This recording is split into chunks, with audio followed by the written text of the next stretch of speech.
Pues muy buenos días a todos y bienvenidos a este cuarto congreso de investigación clínica y sanitaria. En primer lugar, expresar nuestro más sincero agradecimiento a todos los congresistas que un año más os habéis sumado a este evento, que es gracias a vuestra participación y compromiso que hacéis de este espacio siga creciendo edición tras edición y siempre manteniendo ese objetivo de promover y divulgar diferentes temas de índole sanitario para nuestra constante formación y mejora de la capacitación sanitaria. Como muchos sabéis, a lo largo del día de hoy vamos a tener el privilegio de contar con diversas ponencias de carácter breve, donde diferentes expertos de distintas disciplinas nos ofrecerán perspectivas muy valiosas y actualizadas sobre temas de gran interés y relevancia científico-sanitaria. Es por ello que os invitamos a que aprovechéis al máximo este encuentro, que no solo busca informar, sino que también queremos inspirar y generar conexiones entre profesionales comprometidos con esta excelencia sanitaria. Y para comenzar el día de hoy, pues trataremos un tema de gran relevancia titulado Las demencias e intervenciones en alteraciones de conducta, que es una propuesta que representa un desafío significativo tanto para los pacientes como para los cuidadores y sobre todo para esos profesionales de la salud que rodeamos a estos tipos de paciente. Y en este contexto se trata de un aspecto muy crítico que requiere de una atención especializada por parte de todos los sanitarios. Y para abordar este tema contamos con la presencia de toda una profesional con sobrada experiencia en este tema, que es doña Cecilia Rodríguez Bachiller Estaúr, terapeuta ocupacional y directora de la Residencia Pública de Personas Mayores Perpetuo Socorro. Muy buenos días, Cecilia. Buenos días, ¿qué tal? Muchísimas gracias por estar con nosotros. Nada, a vosotros, un placer. Pues si quieres puedes ir preparando tu presentación, ¿de acuerdo? Venga.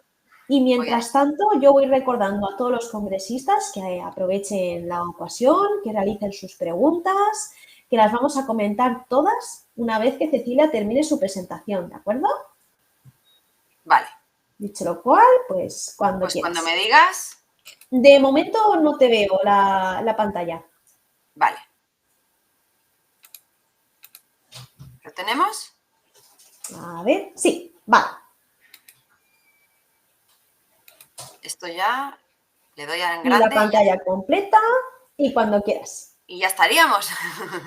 Bueno, pues nada, muchísimas gracias. Y bueno, pues efectivamente contaros un poquito de demencias y cómo intervenir en esas alteraciones de conducta, ¿vale? Bueno, he querido poner unas pequeñas señales de alarma que nos pueden ayudar a determinar y a veces bueno, pues a ver si alguno de nuestros familiares tiene algún inicio de, ¿vale? Entonces, bueno, pues pondríamos la pérdida de memoria reciente, las dificultades en el desempeño de tareas familiares, como dejarse la llave, el gas encendido, ¿vale? Problemas en el lenguaje, se suele llamar el efecto de la punta de la lengua.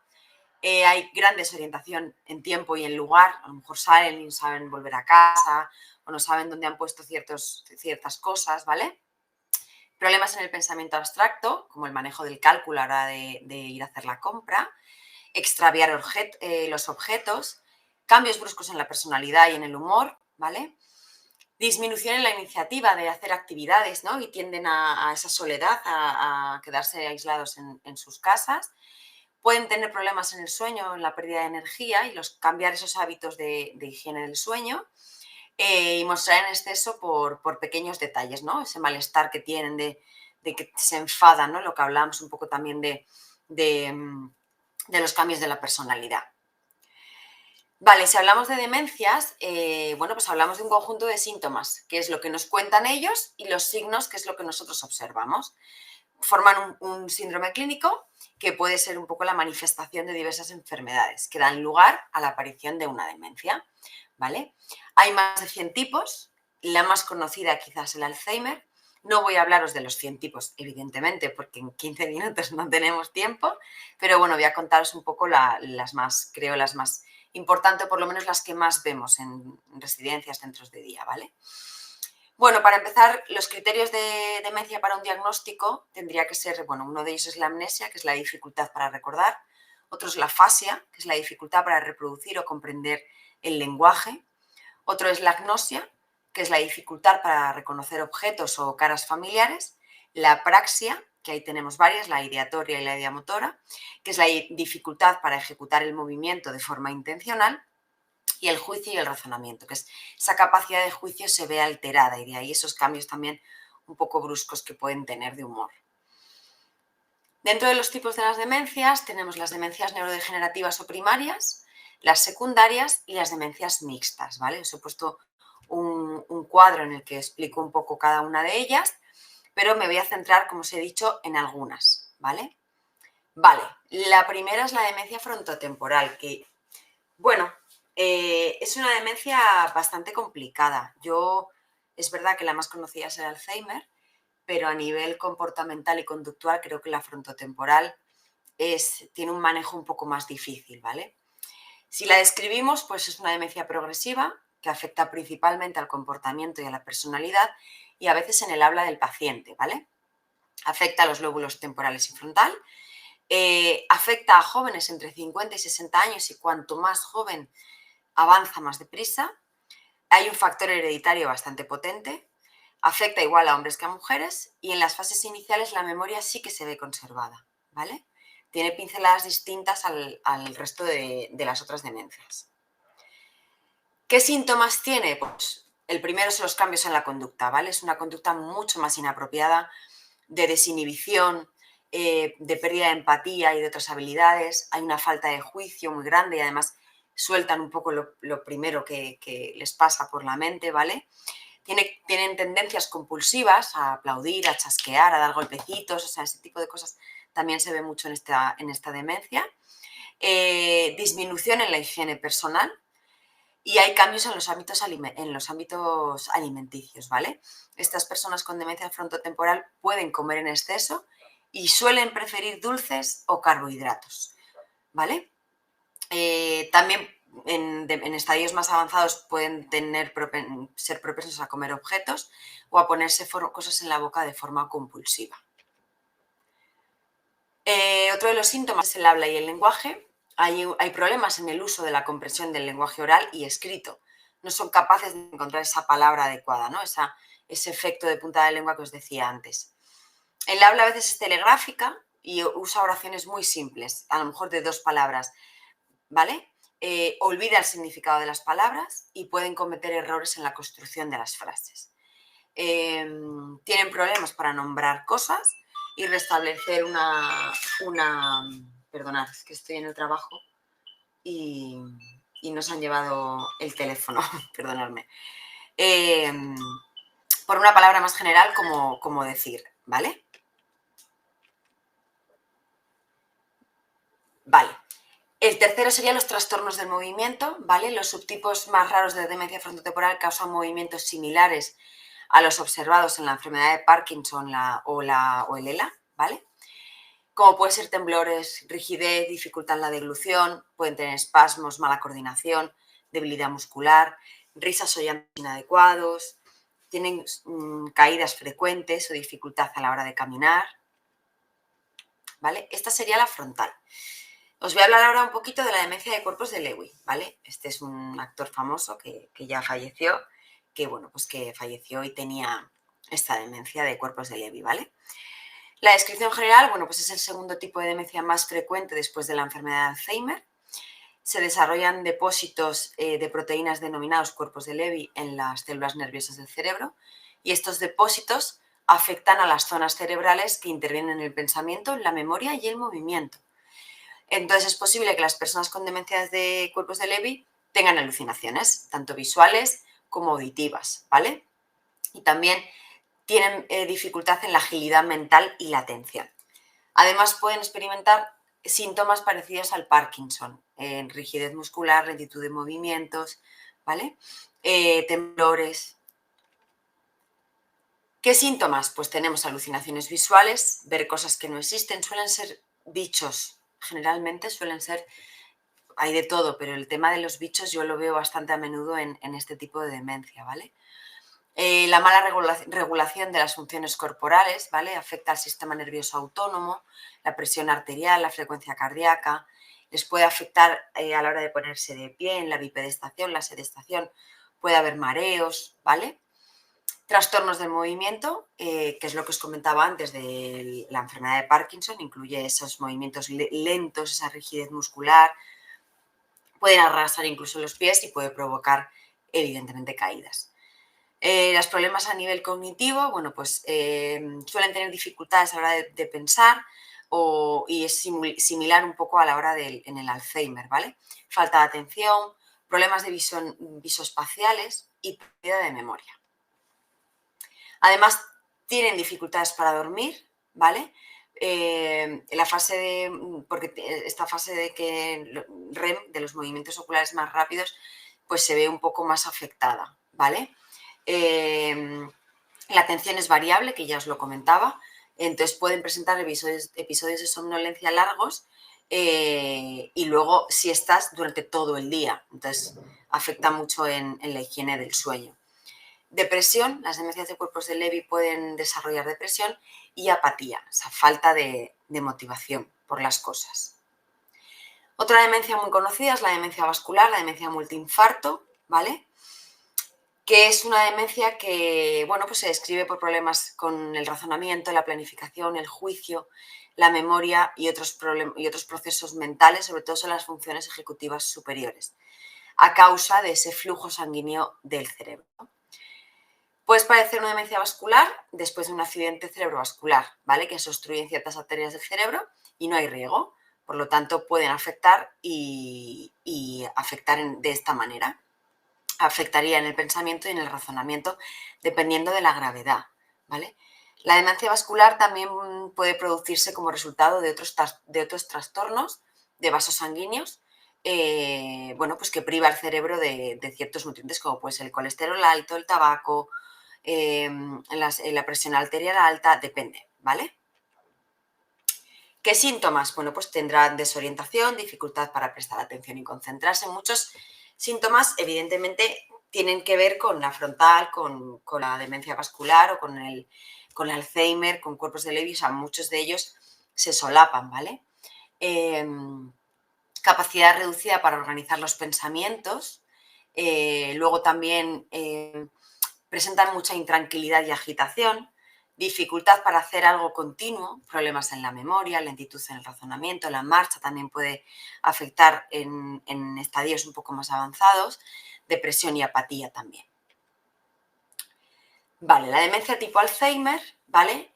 Bueno, pues es un trastorno del cerebro que empeora con el tiempo, es una neurodegenerativa, se caracteriza por cambios en el cerebro que derivan en depósitos de ciertas proteínas y hace que el cerebro se encoja, ¿vale? Que las neuronas cerebrales, bueno, pues se acaban muriendo primero por poco espacio y segundo porque el cerebro se vuelve mucho más pequeñito. La enfermedad de Alzheimer es la causa más común de demencias. Un deterioro gradual en la memoria, el pensamiento, el comportamiento y habilidades sociales. Estos cambios afectan a la capacidad de funcionamiento de la persona. Los signos tempranos de esta enfermedad incluyen olvidos de eventos, conversaciones recientes y con el tiempo avanza para convertirse en un problema grave en la memoria y en la pérdida de la capacidad para hacer las tareas cotidianas. Los medicamentos, bueno, pues pueden retardar un poco la progresión y mejorar algo los síntomas.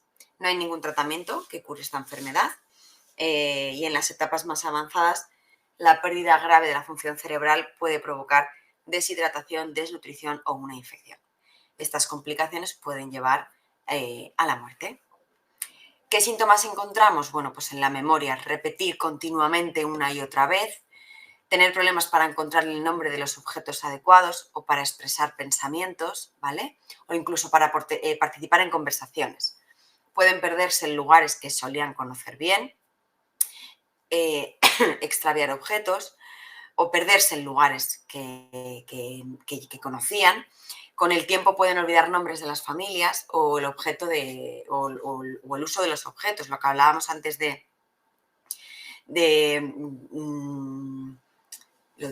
de la apraxia, ¿vale? Olvidar conversaciones o citas médicas. ¿Qué síntomas encontramos en el pensamiento y en el razonamiento? Bueno, pues que hay dificultad en la concentración, hay dificultad en gestionar la economía, en ponerse al día con las cuentas, en la toma de decisiones, ¿vale? Los juicios que sean razonables, situaciones cotidianas, o no te pones la ropa adecuada que tienes que ponerte en función al clima que hay, o los pasos para seguir una receta que hacías continuamente o conducir, ¿vale? Hay cambios también en la personalidad y en la conducta, ¿vale? Bueno, suelen ser sobre todo en el estado de ánimo, en el comportamiento, depresión, ira, ansiedad, actividades que antes te gustaban, ahora ya no te gustan, ¿vale? O incluso desinhibición. Habilidades preservadas, bueno, pues es importante saber que son capaces de conservar ciertas habilidades que incluso cuando los síntomas empeoran, ¿vale? Como es el escuchar libros, contar historias, siempre y cuando el lenguaje no esté perdido, cantar, escuchar música, bailar, hacer trabajos manuales, ¿vale? Esto es importante luego a la hora de una buena intervención. Vale, a mí me gusta hablar de una retrogénesis, ¿vale? Es un concepto que hace referencia al proceso por el que los mecanismos se degeneran al orden inverso, ¿vale? Durante el desarrollo normal. Entonces, conocer esto ayuda a comprender por qué las personas con Alzheimer parecen volverse como niños, ¿vale? Lo que pasa es que hay unas grandes diferencias entre un niño y una persona con Alzheimer. La dignidad, bueno, pues la dignidad, la persona con enfermedad de Alzheimer conoce la dignidad porque tiene un modelo de vida que ya ha vivido. Hay un sistema de creencias, de valores, ¿vale? Que el niño todavía no ha podido trabajar. La personalidad, exactamente igual, se ha fraguado una personalidad a lo largo de sus años de vida, ¿vale? Y el niño está por fraguar todavía. Recuerdos. En el Alzheimer hay muchos recuerdos que se van borrando y el niño todavía los está elaborando y comenzará a recordar. Vale, si hablamos de las necesidades psicológicas de las personas con demencia, nos vamos a 5 tipos, ¿vale? El confort, esa necesidad de cariño y de proximidad con los demás para un trato adecuado.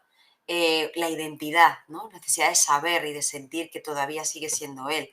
La identidad de la persona con demencia lo otorgan cada vez más las personas que le rodean, porque tendemos a hablar delante de él, porque como está en una cama y creemos que no nos escucha y que hay deterioro, pues hablamos delante de él con un pobrecito, qué pena con lo que era. Bueno, pues esto hay que evitarlo, ¿vale? El apego, ¿vale? Necesidad de establecer ese vínculo, porque al final ellos han ido creando sus figuras de apego durante toda su vida, ¿no? Pues esto, el apego es fundamental. La ocupación, ¿vale? El sentirse implicado en las actividades de la vida diaria, ¿vale? Y la inclusión, ¿no? La necesidad de formar parte del grupo, no me quedo aislado porque tengo un deterioro súper avanzado, entonces me voy a otro salón o me voy a otro lugar donde parece que no molesto. Vale, hay unos puntos de apoyo de psicología social y maligna que son los detractores personales que nos afectan a nosotros como cuidadores, ¿vale? La mejor manera de evitarlos es ser consciente de ellos, ¿vale? Os he puesto algunos, como es, bueno, pues a veces intimidar, de como no te comas esto, se lo digo a tu hija, pues muchas veces es que se escucha, ¿vale? El ritmo inadecuado, sobre todo a la hora del aseo, vamos muy deprisa y ellos necesitan ir despacio. Evitar, bueno, pues no prestar esa atención requerida, infantilizar, poner etiquetas, desautorizar, acusar, manipular, invalidar. Bueno, os he puesto un montón que yo creo que ahí las podéis ver. Ignorar, cuando muchas veces están niña, niña, niña, y la niña no hace caso, ¿vale? Y por supuesto la burla. Y luego también, por supuesto, está la positiva, ¿vale? Las interacciones cotidianas que creamos fomentando conversaciones. Pues es mostrar el cariño con esa calidez, con ese apoyo, el ritmo adecuado, tanto a la hora del manejo de la actividad, del aseo, por ejemplo, de la alimentación, como un ritmo adecuado a la hora de escuchar y de recibir un feedback, ¿vale? Aceptar, es la parte de aceptación. Celebración, cuando ha conseguido volver a comer él solo, por ejemplo. Reconocerle, autentificarle, validar las emociones. Son personas, los adultos no están acostumbrados a trabajar con emociones, ni validan, ni gestionan. Entonces, bueno, pues en ellos es importante, ¿no? Empoderarles, ¿no? Facilitarles, colaborar, ¿vale? Pautas importantes de comunicación para evitar cualquier tipo de reacción catastrófica. Bueno, pues acercarse de frente, ¿no? Evitar la espalda o agarrar o no, vente siempre de cara, ¿vale? Incluso a la misma altura. un lenguaje sencillo, a veces con una sola palabra es sencillo y terminamos antes, vamos a ponernos guapos, frases cortas, ¿vale? En vez de, ¿quieres manzana o pera? En lugar de postre tenemos fruta, manzana o pera, ¿qué prefieres? No, frases sencillas y que sean claras. Hablar despacio, sin prisas, hablándole a los ojos, tono de voz bajo, porque es verdad que muchas veces como tenemos grandes hipoacusias, pues tendemos a gritar siempre. Bueno, pues que no todo el mundo tiene hipoacusia, hay veces que escuchan bien, ¿vale? Eliminar ruidos de fondo, la tele alta, sonidos fuertes. Yo siempre lo digo en las residencias, evitar las megafonías, que son, de repente estás hablando y te suena algo por aquí arriba y dices, ¿qué ha pasado? Pues si te asustas tú, imagínate ellos, ¿no? El facilitar la expresión, el no hablar por él, no contestar por él, que eso incluso lo hacemos nosotros mismos con nuestros propios hijos, ¿vale? Incluirles en las conversaciones, no hablar, evitar, ¿no? Que si está él, pues vamos a hacerle partícipe, ¿no? Dignidad y respeto y la mejora de la comunicación no verbal.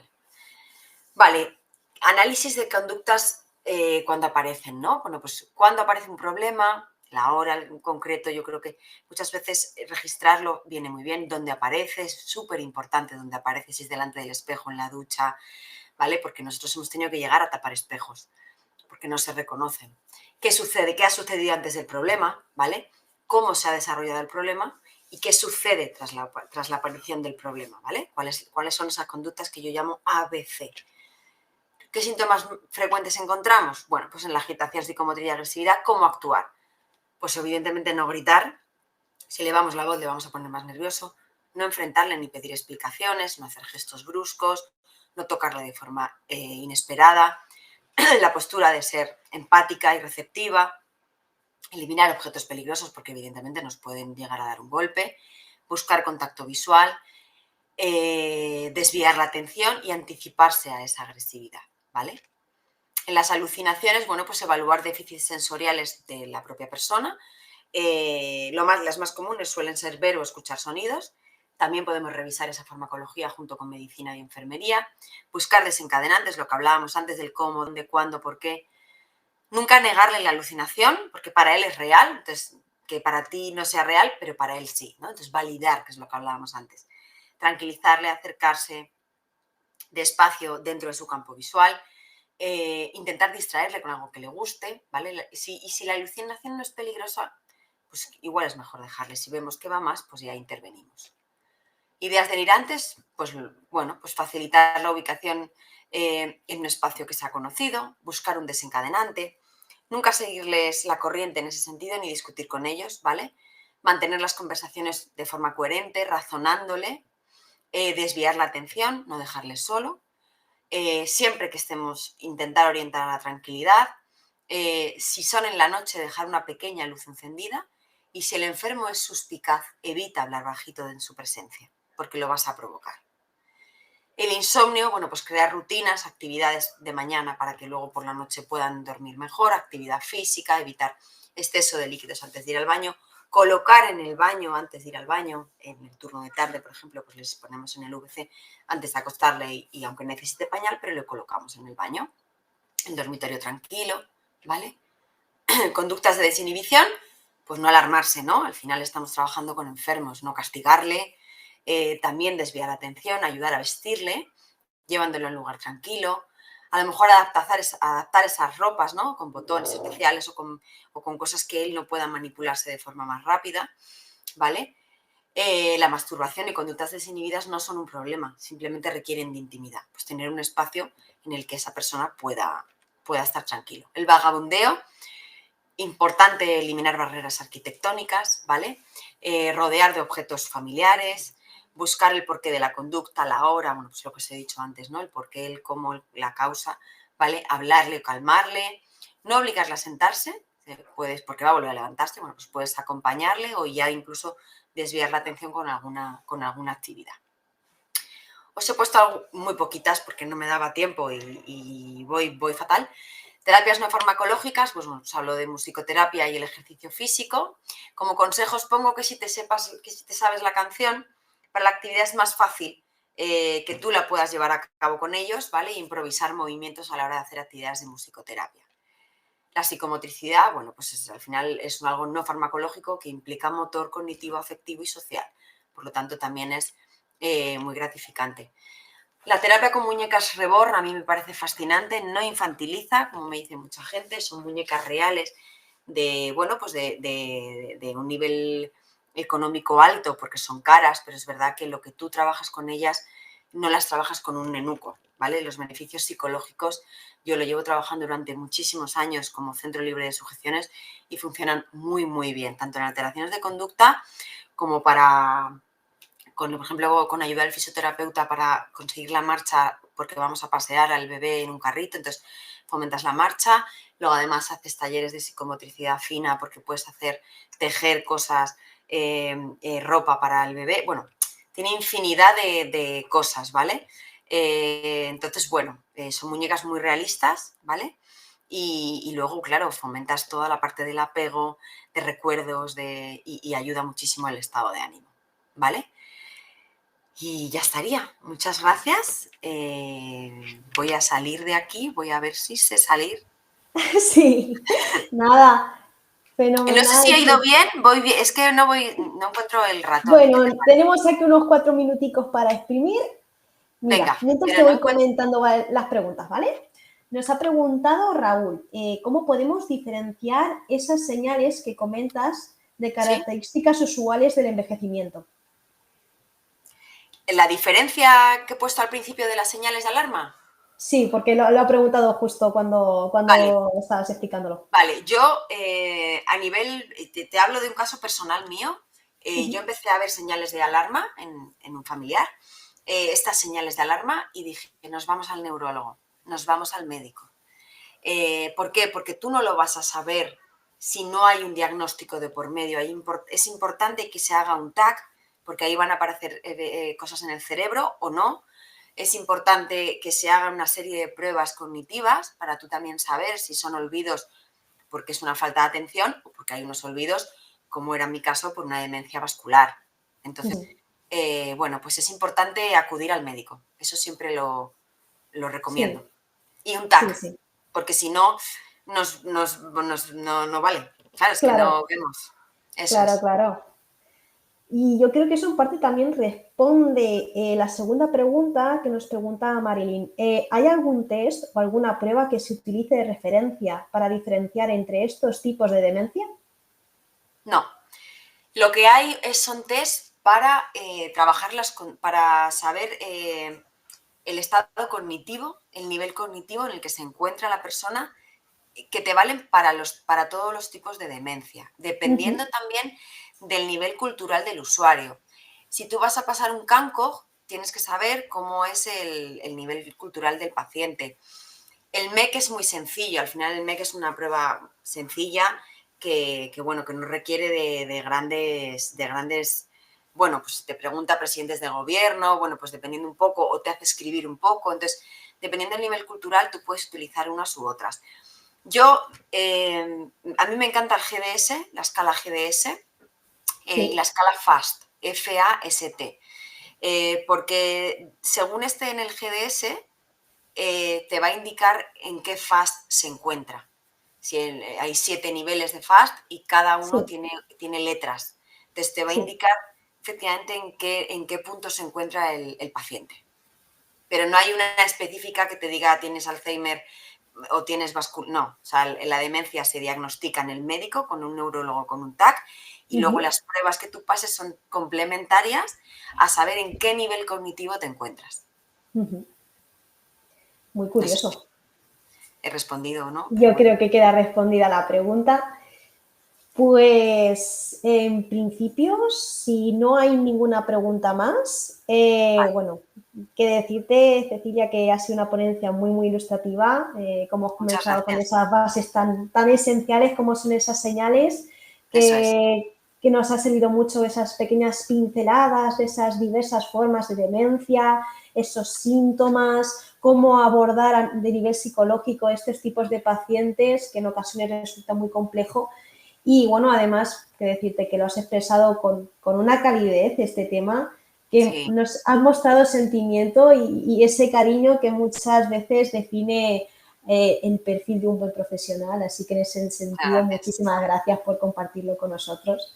que Nada, sé que ha pues sido complicado porque, como decías, este tema tienes contenido para dar 14 horas y sí. lo has resumido yo creo que de una manera muy efectiva Y y he ido rápido porque digo, madre mía, digo yo. Pero bueno, si hay alguna sí, duda, es sí, verdad que he dejado ahí puesto mi red social, tanto de LinkedIn como de Instagram, que si alguien quiere preguntarme lo que sea, pues yo encantada, claro. eso es. Nada, ya sabéis, si alguien quiere hacerle alguna pregunta. Eso es. Y pues nada, finalizamos esta charla también agradeciendo a los congresistas que estéis aquí conectados con nosotros. Deciros también, para aquellos que estéis interesados, que esta charla va a quedar grabada en la plataforma y en nuestro canal de YouTube, por si luego queréis volver a escucharla, repasarla o lo que queráis.